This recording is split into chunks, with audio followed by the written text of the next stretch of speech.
Can I just say, meron palang pop-up stall ang Shento Cookies sa SM Mall of Asia and we decided to give it another try. I remember Shento as that viral online cookie store that was birthed during the pandemic.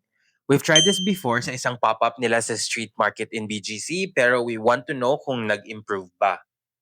I only got one cookie though kasi napaka-filling nito as this is a 100-gram cookie, hence Shento.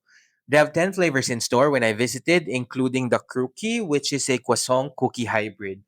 Not sure though if binibake ba nila to on-site, pero it looks to me that dinideliver lang from their commissary.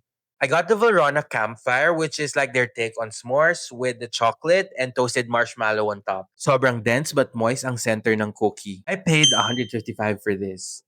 Try natin.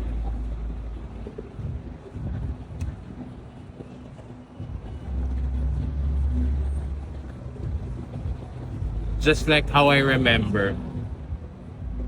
Mabigat siya, pero totoong Barona chocolate yung gamit. Medyo cakey lang, which I'm not a fan of. I think pero ito yung signature na lasa ng Shento cookie.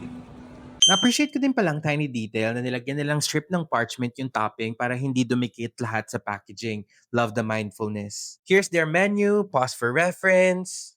If you want to visit, they are at the level 2 of the North Wing Entertainment Mall of SM Mall of Asia, just right across Pop Mart. Overall, Shento is a fresh take on something classic. If you like chunky, dense cookies, then this will be perfect for you. So I say, go na, try mo na.